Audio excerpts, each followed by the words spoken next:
അതെ, ചിങ്ങമാസം ആകാറായി. ഇനി കല്യാണ സീസണാ വരാൻ പോകുന്നത്. സ്വർണത്തിന്റെ വിലയൊക്കെ റോക്കറ്റ് പോലെ കൂടും. ഇപ്പൊ പോയി സ്വർണം വാങ്ങിക്കുന്നെങ്കിൽ വാങ്ങിച്ചു. ഇങ്ങനെയൊക്കെ നിങ്ങളുടെ വീടുകളിൽ ആരെങ്കിലും പറയുന്നത് കേട്ടിട്ടുണ്ടോ? എന്നാ ഞാൻ കേട്ടിട്ടുണ്ട്. കേരളത്തിലൊരു വിശ്വാസമുണ്ട്. കല്യാണ സീസൺ ആയി കഴിഞ്ഞാൽ സ്വർണത്തിന്റെ വിലയും കൂടുമെന്ന്. പക്ഷേ കേരളത്തില് കല്യാണം നടക്കുന്നോണ്ട് ഈ അമേരിക്കയിലും യൂറോപ്പിലും ഒക്കെ എന്തിനാ ഈ സ്വർണത്തിന് വില കൂടുന്നത്? നമുക്കിന്ന് ഇത് മനസ്സിലാക്കാം. നമ്മുടെ വീട്ടിലൊക്കെ സ്വർണം വാങ്ങിക്കാന്ന് വെച്ച് കഴിഞ്ഞാൽ എന്താ ചെയ്യാ? നമ്മൾ ആഭരണമായിട്ട് വാങ്ങിക്കും. നമ്മൾ വീടിനടുത്തുള്ള ഏതെങ്കിലും ഒരു ജ്വല്ലറി പോയിട്ട് സ്വർണം വാങ്ങിക്കും.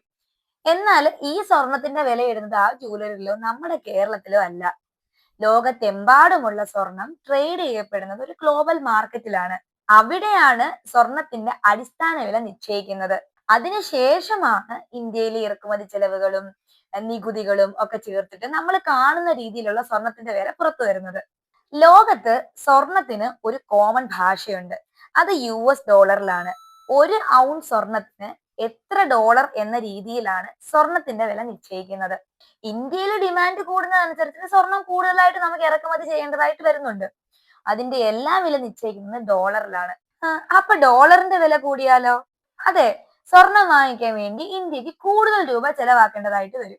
ഫോർ എക്സാമ്പിൾ, ഇന്നലെ ഒരു ഡോളറിന്റെ വില 80 രൂപയാണെന്ന് വിചാരിക്കുക. ഇന്ന് ഒരു ഡോളറിന്റെ വില 87 രൂപയാണെന്ന് വിചാരിക്കുക. ഗ്ലോബൽ മാർക്കറ്റിൽ ഗോൾഡിന്റെ റേറ്റിന് പ്രത്യേകിച്ച് വ്യത്യാസം വന്നില്ലെങ്കിൽ പോലും ഇന്ത്യക്ക് കൂടുതൽ രൂപ ചെലവാക്കേണ്ടതായിട്ട് വരും സ്വർണം വാങ്ങാനായി. അപ്പൊ ഒബ്വിയസ്ലി ഇന്ത്യയിൽ സ്വർണത്തിന് വില കൂടും.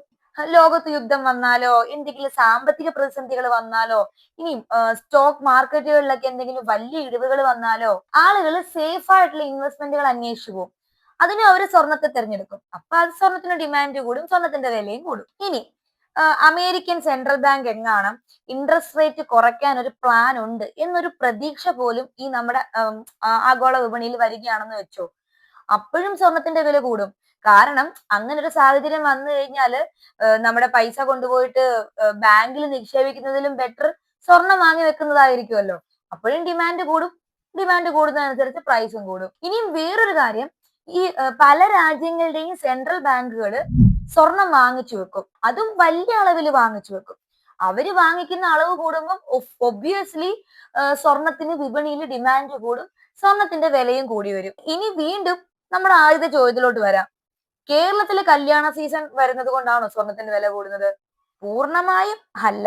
വിവാഹ സീസണിൽ കേരളത്തിന്റെ ഒരു ട്രഡീഷൻ വെച്ചിട്ട് കേരളത്തിലും ഇന്ത്യയിലും ഒക്കെ സ്വർണത്തിന്റെ ആവശ്യകത കൂടും. പ്രാദേശികമായി ചെറിയൊരു സ്വാധീനമൊക്കെ ഇതിനുണ്ടാവും. പക്ഷെ ലോക വിപണിയിൽ സ്വർണത്തിന്റെ വില ഉയർത്തുന്നത് ഡോളറ്, സെൻട്രൽ ബാങ്കുകള്, യുദ്ധം, അതുപോലുള്ള സാമ്പത്തിക പ്രശ്നങ്ങള്, പലിശ നിരക്കുകള്, ലോകത്ത് മൊത്തമുള്ള ഇൻവെസ്റ്റേഴ്സിന്റെ തീരുമാനങ്ങള്, ഇതൊക്കെയാണ് പ്രധാന ഘടകങ്ങൾ.